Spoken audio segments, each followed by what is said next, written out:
Welcome to Cure America.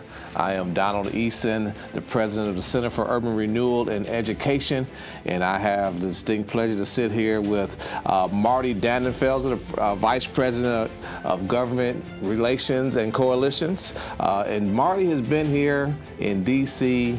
for over 40 years, and we're going to ask him about that a little bit later on in the show. But Marty, it's been a little while since we sat down. It has been. Well, good to be back with you. It's good to have you here, and we have a lot to talk about. It's been a lot going on in Washington, D.C. since the last time we sat down, and I'm just going to map it out here. We're now into the filing season, and many provisions of the working families tax cuts of the One Big Beautiful Bill that President Trump signed into law, that was July the 4th, 2025, are now in place. What should taxpayers be seeing in their filing when they file their tax returns this year? Well, they've got increases in things like child care credits and adoption credits, and then also they have these new Trump accounts where the government is going to invest $1,000 for each child born, and they also allow provisions for other people to donate up to $5,000 per year into those accounts on behalf of their children. There's a tax credit for, it locks in the family tax deduction as a special credit for seniors that helps them up to a $6,000 deduction. Now, there is an income level cap on that, but I think it's at about $150,000 or so for an individual, higher for a couple. So then there's also things like for donating to a scholarship granting organization that grants scholarships to students who want to go to the school of their choice. They can actually still, even if they're in a public school, they can be eligible for those for other kinds of outside help. They might get tutoring or get some books that they're getting outside of school.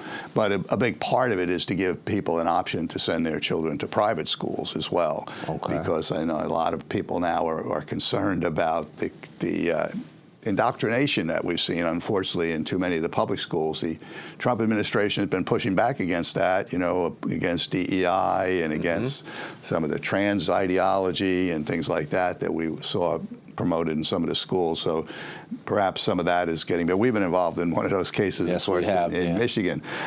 So these are some of the things that you'll see in there, 529 accounts, and one of the things, too, is that they have really some special things in place to try to prevent taxpayer benefits, like Social Security and Medicare, going to illegal immigrants. So when those funds are drained by people who are not eligible to get the funds, it gets closer to the point that they become insolvent. And that's a problem. That there's some projections that within the next decade, under the current pattern, that you could have some real shortfalls in the funds for Social Security and Medicare. So this is one way of trying to prevent problems from occurring in those funds.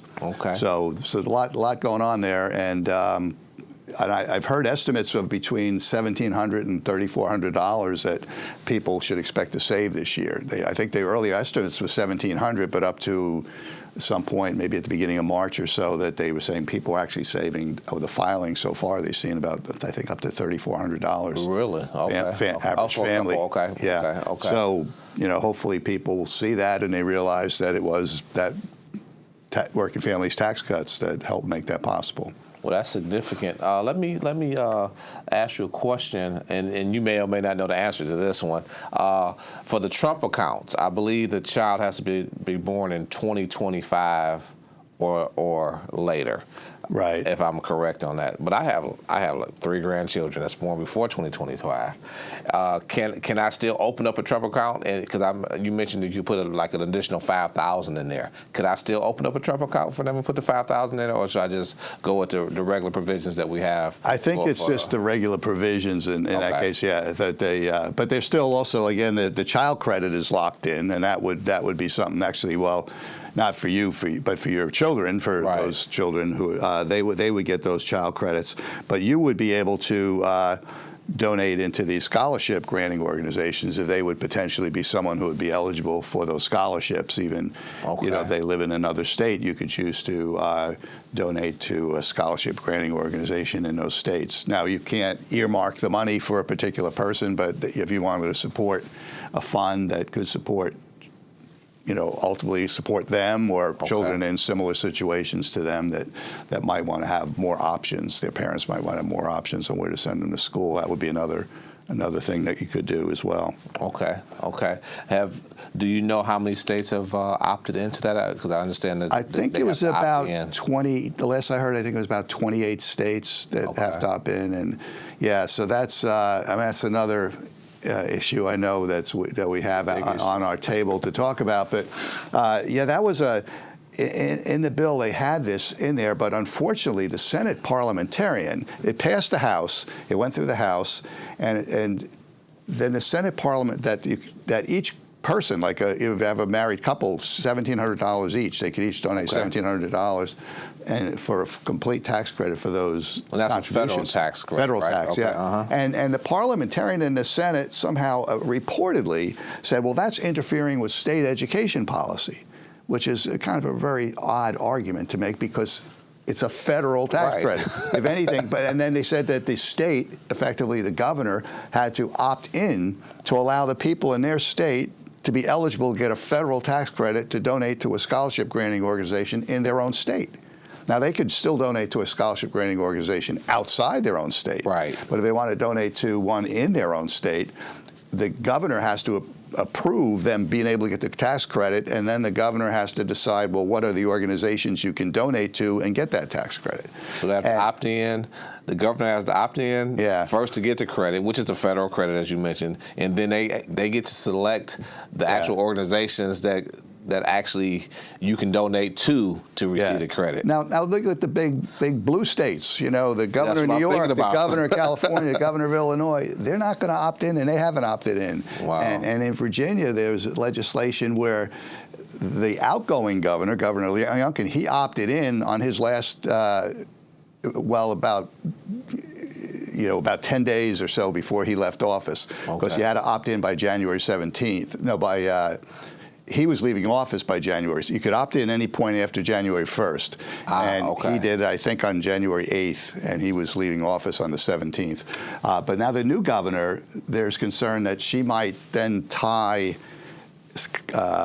state regulations to people who receive any of those credits. But there was legislation in Virginia to do that, and in this session that just ended, I think that was sidetracked, and hopefully they'll continue to sidetrack it. But the idea that, okay, if you get this credit from the federal government, now we're going to impose any school that somehow gets, as students, that their parents get that credit. I mean, this is a couple of steps removed, right? Right. And this is a federal credit that now we're going to impose state regulation on those schools. This is really a reach by people who are hostile to parents having a right to make decisions. And so anyhow, that's quite hostile. But we do have people who are really, if you will, in the pocket of the teachers' unions. Right. The teachers' unions are very powerful in many states, and particularly if you're running for the Democrat nomination for president, for instance. You're a governor who's thinking about running for president. I hear there's a few people who fit that category, right? That you might not want to get on the bad side of the teachers' unions, the public teachers' unions, so therefore you oppose those sort of things. And it's a problem that really denies parents they care more about the union than they care about the children and the parents and the state. We saw the unions during the COVID, right? They wanted to keep the schools closed for their sake, not necessarily for the best interests of the children. Wow. A lot going on with that, but I'm glad to see the administration is working to give parents more control in their children's lives, and hopefully this will continue. I think it will. Another question.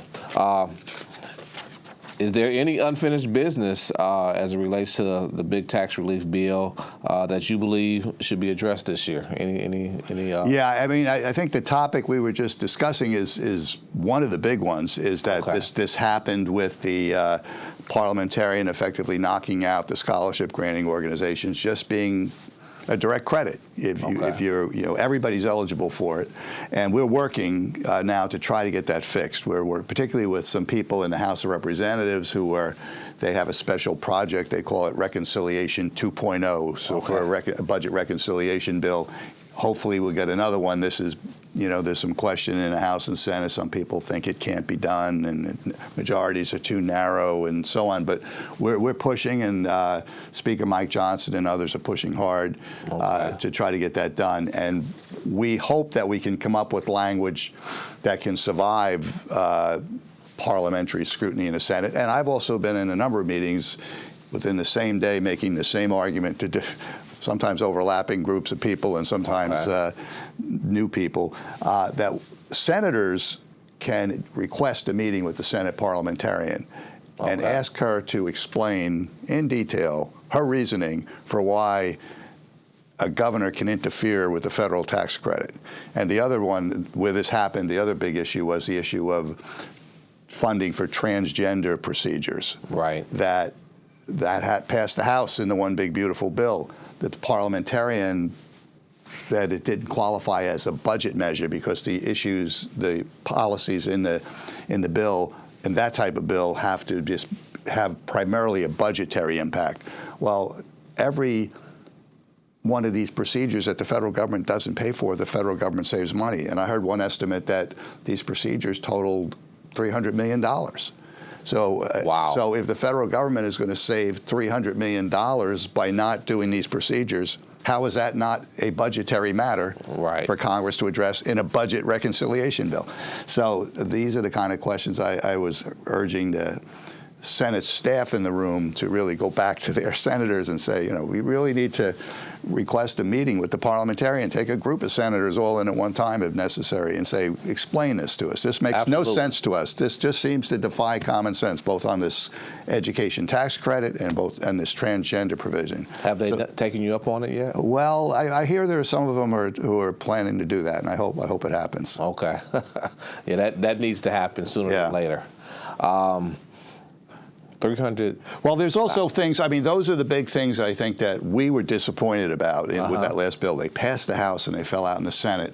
Right now, of course, there's a lot of, President has, with the closure of the Homeland Security and with this situation with Iran, he's had to use certain funds for Homeland Security to pay some of the people, some of the Coast Guard on active duty, for instance, in places of danger sometimes, for some of the military accounts. He's had to move money. So those accounts are going to have to be replenished. So that would be another thing to look at in a budget reconciliation bill. I don't think that the Democrats on Capitol Hill are going to be inclined to be too helpful in that area. So with a budget reconciliation bill, the Republicans currently have narrow majorities in the House and Senate. They would have to kind of be able to do this on their own, hold almost all of their people together, pass that budget reconciliation bill and send it to the Senate. They did that with the one big beautiful bill and took a lot of cajoling from the president and others, but it got done. And, well, hopefully they can do it again. Well, I have been quite impressed with Speaker Johnson. Yeah. A small majority to get these things passed. And, of course, the cajoling from the president. President's help, too. Is very helpful. Well, let's look at housing a little bit. The Senate has recently passed a major housing bill that was advanced by Senate Banking Chairman or Committee Chairman Tim Scott. What are some of the key components of this legislation, and where do things stand with getting it through the House of Representatives to put it on the president's desk? Well, the House had a bill, a similar bill, that they actually did pass. So they passed it, but then the Senate took up their bill and inserted, they took up the House bill and then they put their own text into that House bill. Now, they did have some negotiations with the House committee over that, but right now some of the particularly some of our Freedom Caucus members, some of the conservative members, and some others in the House are objecting to some of the things. I guess they weren't really necessarily part of the negotiation. they're objecting to some of the provisions in this House. There's a limitation that the president actually requested, and he requested this in his State of the Union address, that he wanted to limit the purchasing of new single-family homes by large corporate investors, and that would, what the Senate legislation would limit them to owning 350 single-family homes. There are people who feel that that could restrict the market, and they don't like, the idea of interfering in the marketplace and that sort of thing. So that's one of the big controversies that it's running into back in the House. I think there was just some other provisions that were in the House bill that they would like to see in the Senate bill as well. So hopefully, this is going to probably take some presidential push. Right now, the president has been focused on the Save America Act. Right. He's been focused on some other foreign affairs matters and so on, and other economic matters and the like. But I think it's probably going to take a push. But it really, the other big things that this bill does, it really breaks through some regulatory barriers to be able to build more homes. Okay. Right now, you need more homes to be out there on the market, and that will help bring down costs. You have more supply, should reduce the cost. Right. Because people who are looking to be first-time home buyers, it's hard for them. So there are some incentives and some help for first-time home buyers in this legislation as well. So. Well, you have, and it also creates a pilot program to help local governments convert vacant commercial or industrial buildings into affordable housing and so on. So, so there's, I think, some good things that could be done there. Well, you mentioned the Save America Act, and before we get to that, though, the housing. I know that you mentioned the president's push. He's pretty adamant about that because he said, if I get it, not quote him exactly, but he said the houses are for individuals and not for corporations. Right, right. So, yeah, he's pretty adamant about that. Yeah, that was one of the more memorable lines from his State of the Union address. Yeah. Exactly. But he's also right here very adamant about the Save America Act because he's said that he won't even almost consider signing any other bill until we get this through. So let's look at the Save America Act that you just mentioned. Right now it's in the Senate, and the act addresses concerns related to election integrity. What are the key components of the legislation, and what kind of obstacles are making it difficult to get it through both houses of Congress? Well, the key provisions that the Senate is doing is they want to require proof of citizenship for people who register to vote, and then also that you show a photo ID in order to vote. Okay. And then the other two things that are the ones that are most likely to survive that the president has requested and that have strong support among Republicans in Congress, have passed at least one House in both cases, is to prevent biological males from competing in women's sports, and also to protect minors from gender transition procedures, and to hold the people accountable who perform these procedures if they do harm to the young people. So those are the key things. And well, what's stopping them is Senate Democrats. Because all those things are common sense things that, that everybody should want to pass. They have very broad support. All the public polling shows very broad support, even among registered Democrats support those things. I mean, frankly, I think the Democrats, the Washington Democrats, if you will, the D.C. Democrats, and also some of the people at the state level, they have for years now been trying to make it possible for people to come across the border, for instance, right? And then they had their own legislation that would make it more difficult to hold people accountable, their own voting bill that make it more difficult to hold people accountable, and make it difficult for states to actually enforce a situation where you could stop an illegal alien from registering to vote, and so on. So it's been a real big problem. I understand the Justice Department has some data on this, and I hope they'll release it to help show how many people have registered to vote in various states who were not eligible to vote. So I think that, frankly, I think that the border was open during the Biden administration because they wanted to, frankly, import millions of new voters. And if they get those voters in, ideally, they would like to get them citizenship and then register them to vote. But I think there are some activist groups who believe, well, if these people are in the country, they should be able to have a say in the policies, and therefore they should be able to vote. And there are some cities, major cities, that allow non-citizens to vote in their local elections and so on. So I think there's this ideology out there among people on the left that the end justifies the means. That doesn't matter that these people are not eligible under U.S. law to vote. They think Trump is evil, they think Republicans are evil, and they have to be defeated at all costs, and they feel that, whatever has to be done to allow that to happen. So I think that's frankly why they won't admit to it on those terms, but I think that that's really some of the motivation behind blocking things that are such common sense, like showing a photo ID. You have to show a photo ID in all kinds of things. If you cash a check, get on an airplane, drive a car. You have to show a photo ID. I was just talking to somebody last week or the week before. They had to send a copy of their ID to get a prescription mailed to them. They had to actually send a copy of the ID.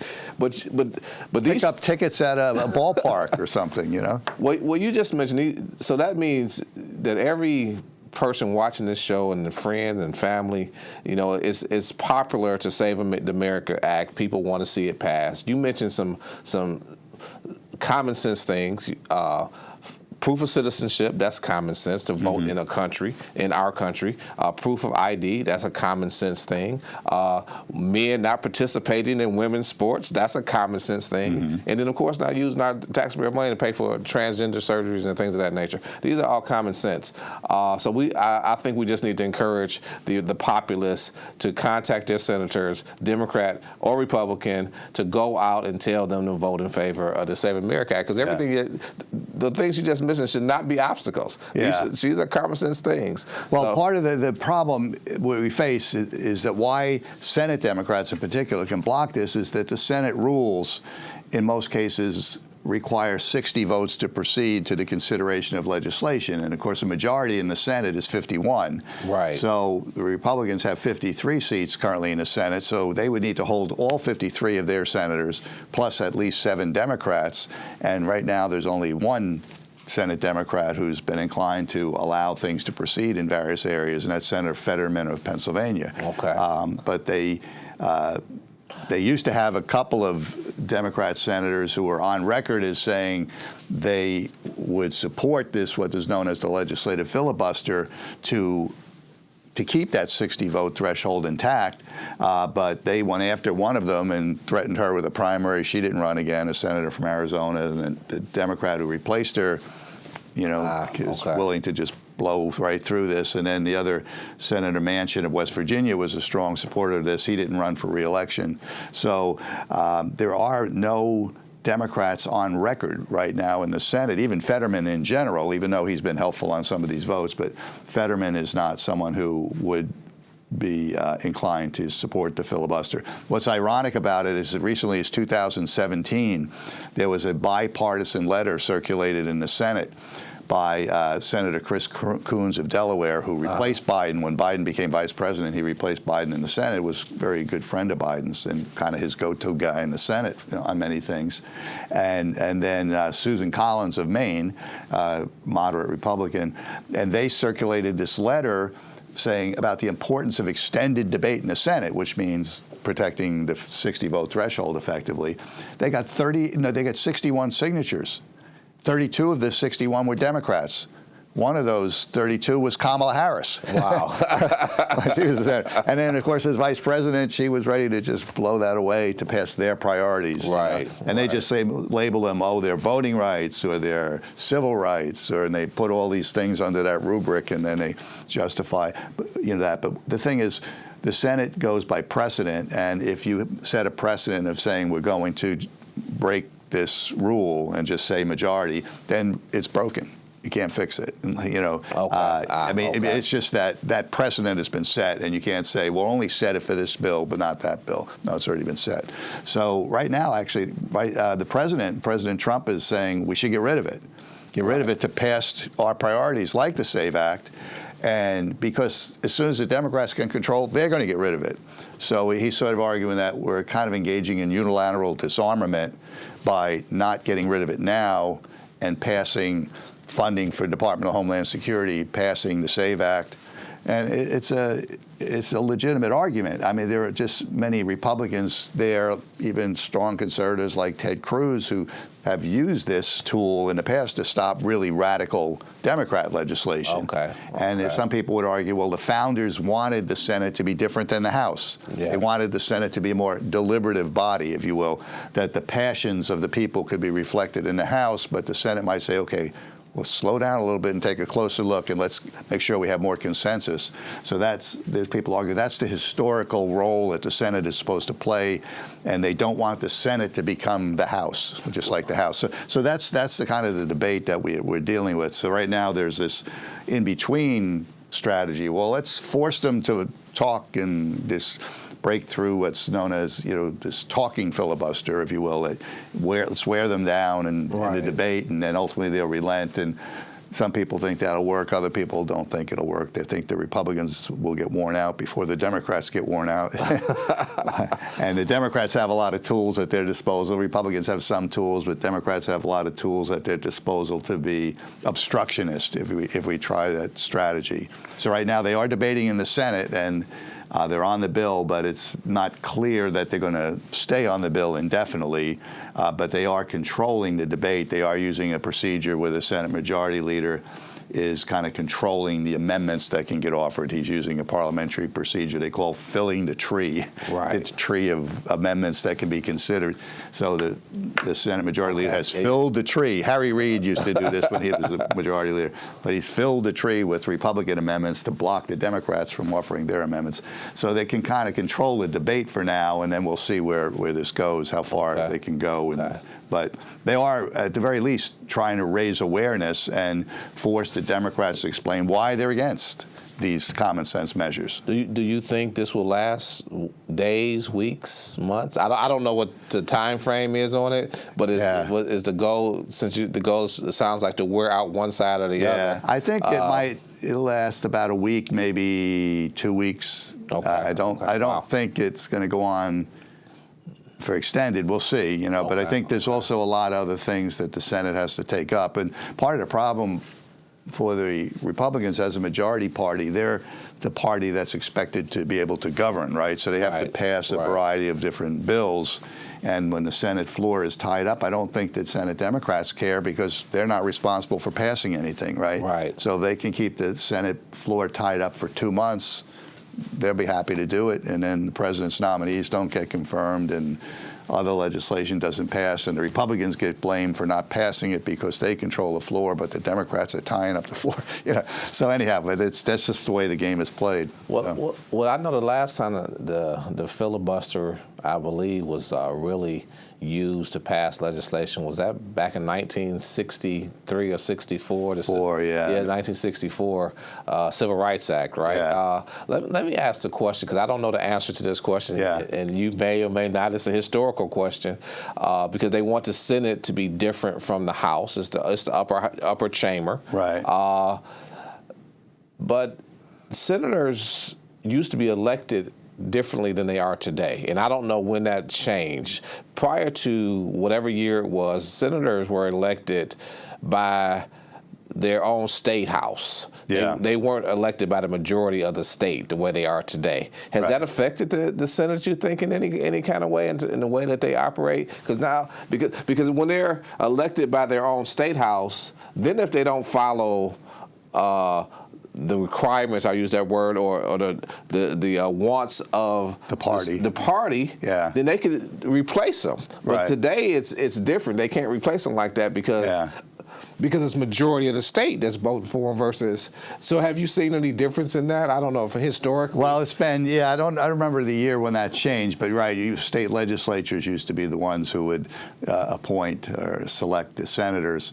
I guess they used to have more stronger party systems in general, but right now it's more of a free-for-all. You have all people run. It's arguably more populist. The people are more directly involved, but also a lot of special interests are more directly involved. Exactly. Because there's tens of millions of dollars that goes into all these campaigns, and all these different interest groups are in there, and they can run independent campaigns, and there's all kinds of things. So, I think in general it's become more polarized. I think when you had the parties controlling things, there were certain amount of discipline and kind of kept things a little more within certain parameters. Right. But I think now you have kind of the Wild West, if you will. There's all kinds of things. And we're seeing this in all these redistricting fights going on around the country. And I think in general, the Democrats are kind of moving more to the left. The Republicans are arguably becoming a more populist conservative and so on. Right. So it is making it such that there's not as much comity, if you will. You know, there's a little more hostility, it seems like, between them. But there's also a wider ideological divide between the two parties than probably was the case back when the Civil Rights Act passed, for instance. Actually, a lot of the obstacles to the Civil Rights Act back in that time were Southern Democrats. Right. There were a fair number of Republicans who were champions of civil rights legislation. The original George H.W. Bush was a member of the House when there was, I think, a fair housing bill passed. He voted in favor of it. Senator Albert Gore, who was the father of Al Gore, Vice President Al Gore, voted against it. So that was kind of an interesting dynamic. So, but I think the civil rights situation is different in that I think in 1964, you had basically most people got their information from 3 television networks. And there were 3 anchors on those networks. There was one anchor on each, Walter Cronkite and some of the others who had these revered figures, and they were telling the people this, and people really looked up to them. And it's almost like their family doctor. You would look up to your family doctor. They really revered these people and so on. And I think that those networks were really very much behind the Civil Rights Act. Right. So you help get, and they would cover it frequently. So you don't have that now with the major television networks. They're not going to be champions of this legislation. If anything, they're kind of repeating the party line of the congressional Democrats. Right. Now there are some conservative outlets that other kind of news that kind of news is getting through on. There's the internet, and of course back then in '64, Al Gore hadn't invented the internet even at that point. So we didn't have that source of information out there. We just had these 3 television networks, and then you have Paul Harvey on the radio and some other sources of news as well. But it was just a different way of the people who had a certain way of thinking could kind of. A lot of them thought alike, and they were pumping out the same kind of information, so that was what the public was seeing. And certainly in the case of the Civil Rights Act, it was certainly important legislation to pass. But well, we're in a brave new world. Alex Huxley, 1984. We're in a brave new world. So we've been sitting and talking with Marty Dannenfelser, Vice President of Government Relations and Coalitions, and we will be right back after our break.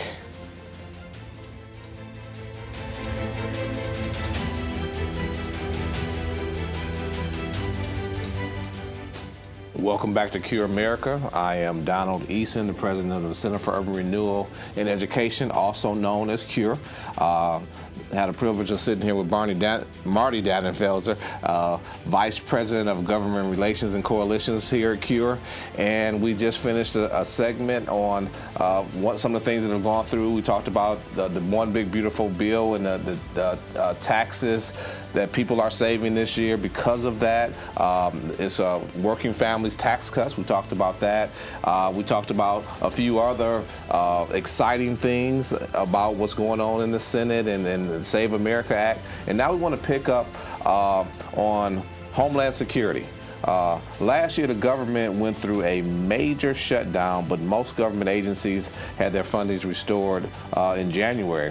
Funding for the Department of Homeland Security was only extended for 2 weeks at that point, but has now been more than a month since appropriations for that agency have run out. We're seeing delays at airport security departments, airport security checkpoints rather, because TSA agents haven't been getting paid. I think recently they missed their first check, and it remains unfunded even up until today as we have this conversation. Why isn't the Department of Homeland Security getting funded, and what are the prospects for the current impasse on Capitol Hill to end? Well, that 2-week extension that you mentioned there, that was done so that the president and Senate Democrats, who at the time felt like they were making some progress on negotiations about it, could continue their negotiations, but those weren't fruitful.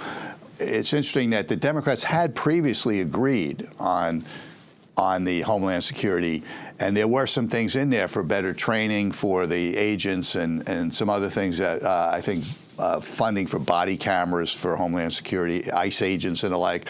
But they then used the situation in Minneapolis where you had those two people were killed in confrontations with ICE agents in Minneapolis. That then became the rallying cry for Democrats to say, okay, no, we can't support this with the good deal. The current deal is not good enough anymore. Now we need more limitations on how ICE agents operate and that sort of thing. So that's been kind of the backdrop to why we're in this situation right now. But now we're in a situation where we're also dealing with a military conflict, with Iran. And that heightens even security risks at home. There's, Iran is, of course, doing what they're doing in the Strait of Hormuz to try to stop shipping through there. But there's also concerns. Iran has been a great funder, a major funder of terrorist organizations in the past. And I think there's concern, if you go around Washington, you see heightened security. Yes. There's concern that they could kind of try to help support terrorist activities, perhaps here in the United States. So we have very heightened security to get into government buildings, security around the government buildings and other places. But at the same time, Homeland Security is not getting funded, and Homeland Security is a big part of monitoring all this intelligence and everything. So I think that's arguably a pretty irresponsible thing to allow it to go unfunded, particularly at this point in time. But of course, the Democrats in Congress don't support what President Trump is doing with Iran in the first place, for the most part. So that's another kind of element of why I think they're opposing this funding. Okay. Do you have a crystal ball and know when? Because they really need to support this funding. I mean, we have to protect our homeland, right? I mean, yeah. The White House yesterday came out with a couple of things. They said, well, we won't allow them to arrest people at schools or churches or some other things like that. So I think they've offered a few more concessions to them. So and they maybe I think they have enhanced this body cameras thing to be more expansive and so on. So there's been a few other things, but. Part of what's going on is that they are really interfering with ICE agents being able to carry out their job. These are law enforcement people. When there are people who have deportation orders and criminals who are, being deported, in many states there is cooperation. You don't even know about it because what happens is the ICE agents actually go into the prisons. And these people are being held in prisons in the states because they've committed a crime in the states, a serious crime in many cases, that warrants deportation. And the states are cooperating with ICE. ICE goes in there, and which is how it should be. They pick up those people, if you will, and they take them and they go through the process. And they've already been through the legal process in many cases for the deportation orders. But what's happening is that in places like Minnesota, they're actively interfering. You've got these grassroots groups, if you will, who knows where their funding is coming from, but you have these local groups that don't like immigration enforcement, and they're obstructing these agents, and the states are not cooperating. They're calling and saying, well, we released somebody. They don't hold them and let them come get them, but they're released, and now ICE has to go find them. And then they complain, well, they're going into the community and they're going and knocking on people's doors. Well, if they had cooperated in the first place, none of this would have happened. We wouldn't have these confrontations on the streets with them blocking the ICE agents from doing their job because the state would be cooperating with them. So that's also part of the negotiation right now, is that they're saying, well, cooperate with us. Make it. They are supposed to cooperate. With ICE agents. With federal law enforcement, but they're not doing it. And you have governors and mayors in Minnesota and Minneapolis are two examples of that are actively kind of encouraging this, obstruction.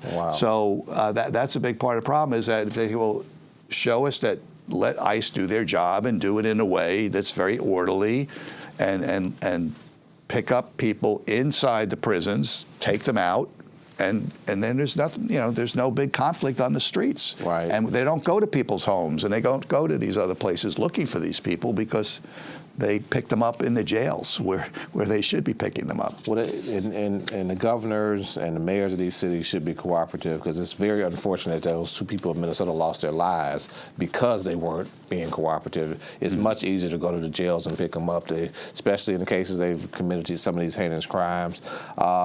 And so hopefully we will get that rectified, and ICE or the federal agents will be back out. Yeah, it may take, I think last time this happened, there were longer lines and, at the airports. And there have been some reports of people having to go 3 and 4 hours early because of long lines at the airport. You've had these different lines where the pre-check and the people coming in from foreign flights, they go through a different process. Right. But now they were just funneling everybody into that one line. And, that creates a bottleneck. And I've heard some people say, well, they think maybe that the TSA agents are maybe kind of slow walking the process and going through every little thing in your bag very slowly to slow down the process, and let the lines grow, just because they want to create this bottleneck that will get the attention of Congress to do something about this. Well, yeah, they want to get paid like everybody else. They're doing a job for us. We need them in their places. So, well, hopefully that will be rectified soon. But there's so much going on. Yeah, right you'll now. have things like spring break coming up and people traveling for holidays, Easter holiday and that sort of thing. So, yeah, that's coming up real soon. It won't be long. Yeah. Well, let's look at some of the things. Let's look at President Trump. Some of the things that President Trump has done. Some more things that he's done. President Trump has done many things to advance the pro-life cause during his 2 terms as president. Most notably, 3 justices to the U.S. Supreme Court who helped form the majority to overturn Roe v. Wade, that 1973 Supreme Court decision that imposed a national policy allowing abortion on demand. What are some of the key things the president has done to protect unborn, and is there any unfinished business we would like to see him address as well?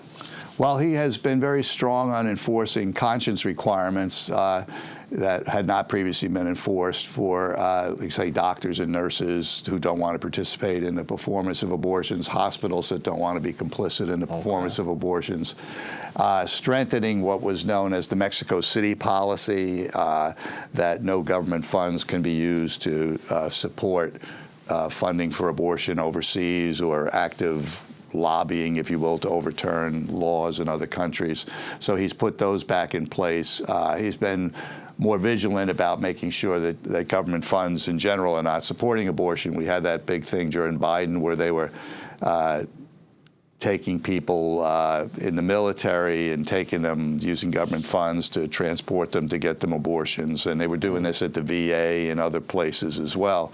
So the president has really put a stop to that sort of thing. So that's been all very good. And then, of course, you do have the situation you mentioned with the courts. That was a big deal. That is now, you had Amy Coney Barrett, Kavanaugh, and Gorsuch were all nominated by President Trump and then confirmed by the Senate, and all 3 of them were part of that 6-3 majority to overturn Roe. So that's a big deal. That's very important. But now that it's been overturned, we have opportunities to do things at the state level, and some states have done some things. We've had heartbeat legislation in Iowa and Florida and Georgia and some other states that has passed, and protecting children when there's a detectable heartbeat. We've had other things where they've 12 weeks or 15, 16 weeks where they've had protections. And so that's something that the states have been able to do, which is important. Right. But, there's also, unfortunately, there's one big area right now where the president and his administration have not acted has been in this area relating to abortion pills. Right. And abortion pills, right now, they're more than 60% of the abortions that take place in America are being done with these abortion pills. And some places in Europe where they've been doing this for longer, it's more than 90%. of the abortions are done through these kind of chemical abortions and so on.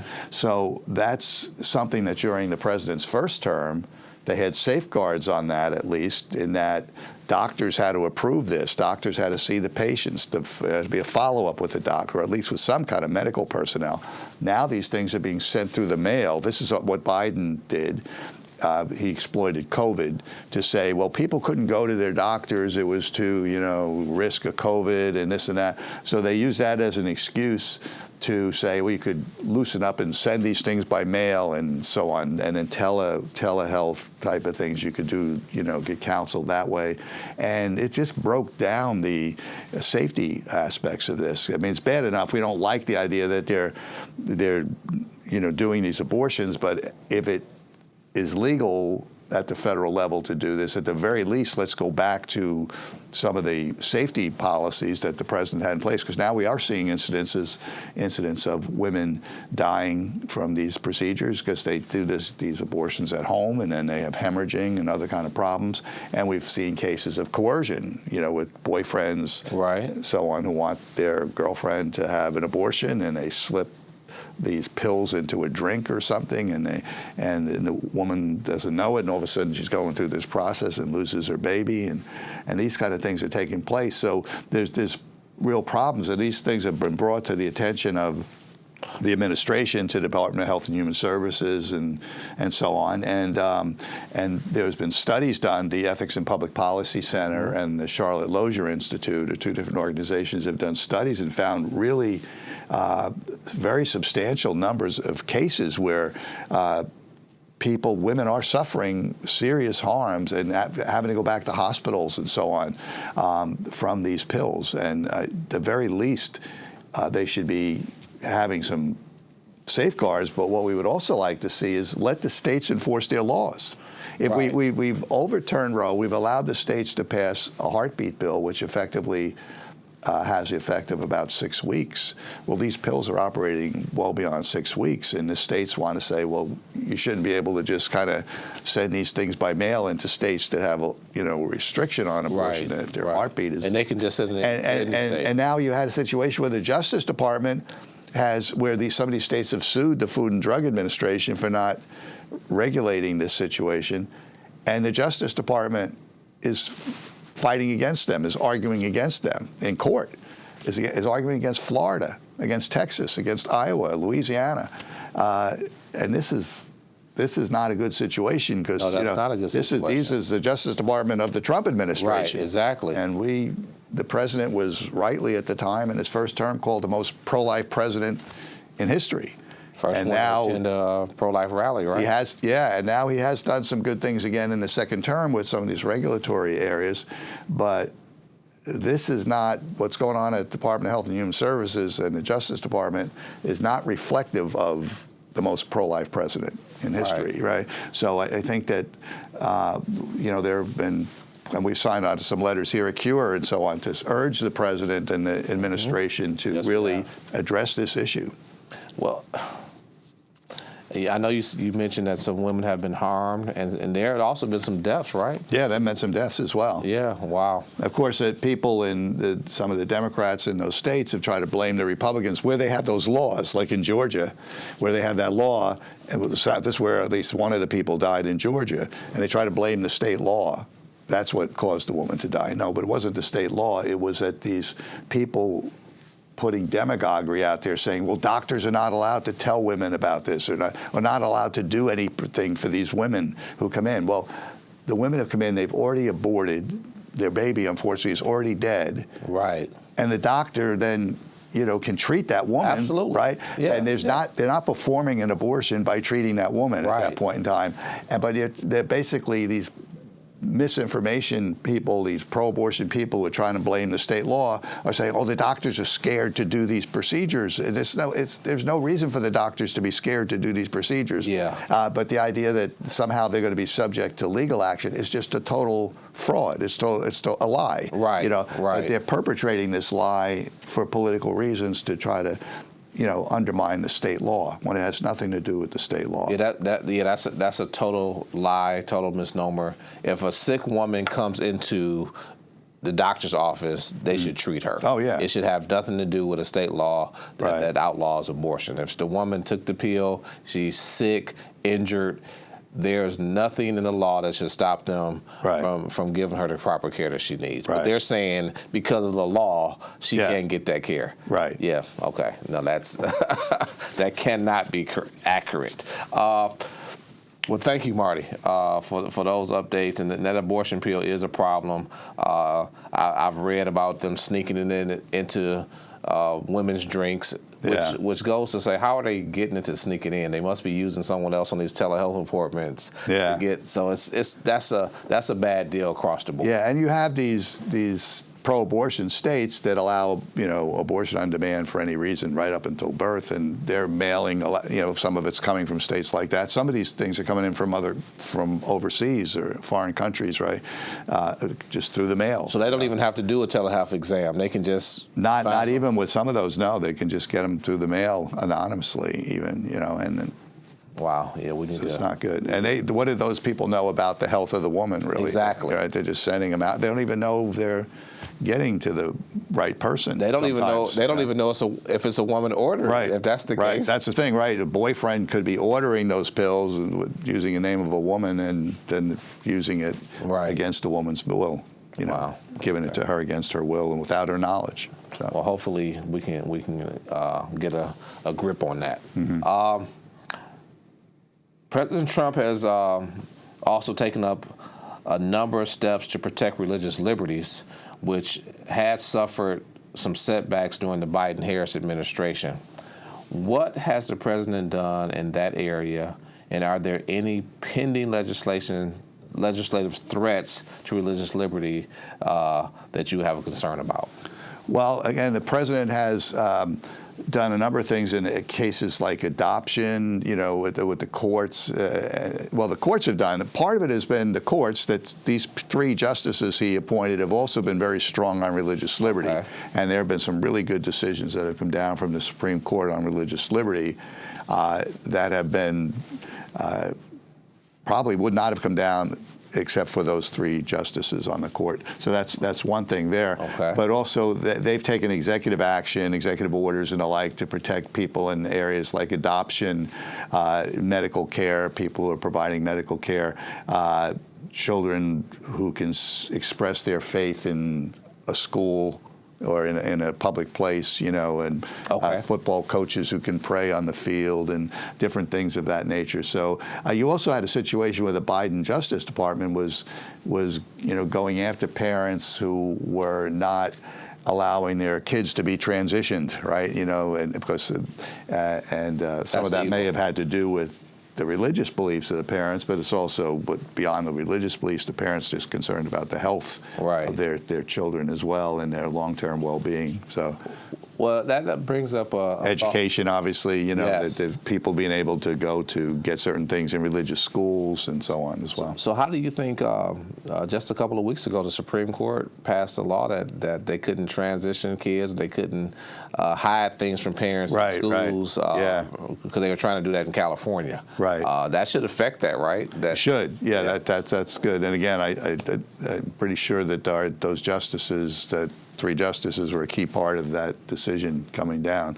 And in many of those cases, the administration has weighed in through the Justice Department and argued in favor of these positions. Right. So they've been on the right side of us, of these cultural battles on a number of things. It's just unfortunate in that one area relating to the abortion pills that arguably they've been on the wrong side, both of the not taking the regulatory action at Department of Health and Human Services that could easily be taken, and then allowing the Justice Department to weigh in against pro-life efforts by the states. Yeah. There have been some judges that are not on our side. Mm-hmm. Let's just say that. Say that. You mentioned the adoption, and I don't know how this relates in terms of federal oversight, or if there's a supremacy clause in this case, or is it just at the state level? But I was reading the other day where a couple in Vermont, there's actually a minister and his wife were trying to adopt a child, and they wouldn't let them adopt them because of their religious beliefs. Is that something that they could take to the federal level, you think? Yeah, that would be a case of religious discrimination, and that is part of it. Sometimes people, ideological social workers or counselors think that, well, these people are going to instill these religious beliefs in the children that would be harmful to their children, and they don't like that, or they're imposing that view on their children and that sort of thing. And so that's been a problem. But you also have had issues with, religious adoption agencies sometimes favoring the adoption of children by people who share their faith. Right. And that may also reflect the will of the parents who relinquished a child for adoption, is that Right. they wanted that child to, why they released the child to that agency Exactly. was because that agency shared their religious values, and they wanted, even though they were not in a position where they felt they were able to raise that child, they wanted that child to be raised by parents who shared their faith, right, who shared their values and so on. So that's something that there's been hostility to that. Okay. And I think these are some of the things where the president and the courts have been helpful in protecting those rights. Well, great. Thank you, Marty. And finally, this is just my curiosity question. You've been working in the federal government or communicating with people in Congress and at the executive branch for more than 40 years here in Washington, D.C. What are your observations about how the government has operated over those years, and where do we stand now? Well, I think that there's been kind of a breakdown in Congress and in the public trust of government, and some of it's been justified. I think early on when I was first here in Congress, there was more cooperation. I mean, I came here, during the Reagan administration, and to some extent, there's a myth that some Democrats now say, oh, we were so nice to Reagan, we cooperated with Reagan. Well, I can remember them being pretty hostile to Reagan. Okay. But, at the leadership level and the dominant wing of the Democrat Party was still hostile to Reagan, but what Reagan was able to do, there were some conservative Democrats, a lot of them were Southern Democrats, but not all of them. But Reagan was able to really get their support, and he passed major tax legislation and major budgetary legislation with the help of those Democrats. And I mean, somewhat to his credit, Tip O'Neill was the Democrat speaker. He was from Massachusetts, and he actually did allow some of these bills to come to the floor. Okay. There was a lot. Reagan built a lot of public support for them, going on television. He was a very great communicator. They called him the great communicator. He was a great communicator. So he helped build the public support for these measures, so that some of the Democrats in Congress felt like they should go along with Reagan because Reagan's popular in their districts and that sort of thing. And ultimately, Tip O'Neill said, okay, he'd allowed these bills to come to the floor in Congress rather than bottling them up in committee and so on. So that was an area where they were able to work together, even though they had a lot of differences. But Reagan used to invite Tip O'Neill over to the White House at night, and they'd tell swap Irish stories and different things like that. We just passed St. Patrick's Day, so this is kind of a relevant point. But so there was a little more, cordiality, I guess, if you will. I mean, I think now there's more friction between the executive branch and the president. One of the areas I think where it started to break down was over the area of judicial appointments. And I remember the confirmation for Robert Bork, when Reagan nominated Robert Bork to be on the Supreme Court.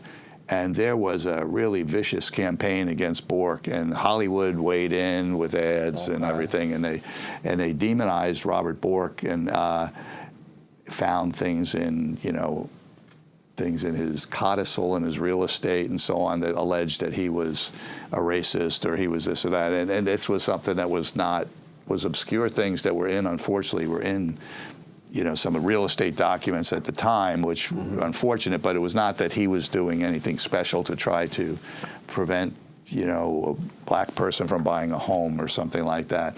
But a little kind of, and then they just, the way he looked, they kind of made hay out of that. He had, and they defeated him. They defeated the Bork nomination, and that I think caused a lot. And then a few years later, was the Clarence Thomas nomination. Okay. And that got pretty ugly too. And then there were all these, kind of flimsy charges of sexual harassment against him and so on. Yeah. And, so that it got really dirty. And then even now later on with Alito, when Sam Alito was, they got very personal with him, and made his wife cry at the hearing, the way they were going after him. And then, of course, the Kavanaugh, more recently, the Kavanaugh hearing, that was a real, somewhat similar to the Clarence Thomas situation in some ways. But that was, again, very flimsy allegations of sexual, harassment or abuse there that really didn't have any sufficient backing to demonstrate that it was actually valid. Right. So, but anyhow, and then they pull these things out. They know about some of these things that someone actually came and made these claims, but then they wait until the process is all the way through, and then they leak it out. One senator knew about this, for instance, and let it leak out. Now we have to have a special hearing on this. They already have been through the whole confirmation hearing process. Now we have to have a special thing to go into all this, and it became a media circus, So that's this is kind of the way the gamesmanship and how they play these things. Well, you mentioned leaking out. Had you ever seen in your over 40 years here in D.C. how they leaked out that decision on Roe v. Wade? Had you ever seen anything like that come out like that? Well, I mean, we've seen a lot of leaks coming out of executive branch agencies, even back, you saw this even back during the Vietnam War. You said things leaking out and so on. But the Supreme Court always felt like this was different. Right. That was really held. So that was very disappointing. I still skeptical that they did an investigation. I'm still skeptical. I have a feeling that they know who did that. Right. And they're just not saying for institutional reasons. I think it perhaps could have been a justice. Yeah. Or certainly a clerk of a justice with the consent of the justice or something like that. So that was a very unfortunate situation that leaked out. So that's been another more recent manifestation. And then after that leaked out, they had all these people going to the homes of some of the justices and trying to intimidate them, and it's against the law to do that. Right. Yes, in Maryland and some places, they didn't enforce the law. Right. They wouldn't go and enforce, or the federal government wasn't going to enforce the federal law under the Biden administration, because you're not allowed to have parades and other kind of action outside of justices, on their property, or to try to intimidate them into voting a certain way. See, that's the reason they leaked the decision. So they hoped that they could generate pressure on the justices who were thinking about voting that way to flip their votes and not overturn Roe with the Dobbs decision. But it didn't succeed. But it caused a lot of turmoil in the meantime. Yeah, and you're exactly right. It's just. It caused them. I mean, it caused a stir in the country that normally would have not happened. Right. You've never seen a stir like that from the Supreme Court leaking a decision on a case. Yeah, and I think the other thing is you've had a lot of distrust of government. One thing that came out from a Republican administration that I think was part of this would be arguably the war in Iraq and the weapons of mass destruction, right? And then where that was the argument for why we needed to go to war with Iraq, that they had these weapons of mass destruction, and then arguably, they did not provide the proof of that afterwards. So that, I think, led to a lot of skepticism of whether the government was being honest with us. And even with Donald Trump, he's very critical of that and so on, and a lot of people there. So, I think there were some other issues going on at the time, is that George W. Bush at the time was trying to build international support, particularly with Tony Blair, who was the Prime Minister of Great Britain at the time, and he gave him time to build support in his own country, public support. And I think that while he was giving him time to build support, he was arguably given Iraq time to, if they did have those weapons of mass destruction, to move them to different location, perhaps just over the border into Syria or somewhere. There were some reports of that. I don't know if that's true or not. But, it is possible that they had those weapons at the time, and that those weapons, some of them disappeared. So I don't know. But that, nonetheless, they were not able to, I think, to the satisfaction of many people, be able to document that, in fact, that claim was sufficient to go to war Right. at that time. And Right. of course, we got bogged down in a land war and that sort of thing, and that's why people have been very reluctant to put American boots on the ground, so to speak, right now in further conflict. Even now, this is a topic with Iran, right? Right. That we don't want to put boots on the ground, or were we going to have to put boots on the ground to open up the Strait of Hormuz? And, Right. you know, you'll see. Yeah. I understand. 2,500 Marines heading that way right now, so Yeah. we'll see. Well, we got to keep our soldiers and of course in our prayers, and of course our Iranian people and our government on these decisions that affect all of us. So we just got to stay in prayer. Well, Marty, thank you so much for your time this afternoon or this morning, and we look forward to having some more conversations. I'm Donald Eason, the president for the Center for Urban Renewal and Education, also known as CURE. We've been sitting here having a very good, intriguing discussion with Marty Dannenfelser, Vice President of Government Relations and Coalitions here at CURE. And we look forward to the next time we get together. And remember, in all your ways, acknowledge Him, and He will direct your path. May God bless you.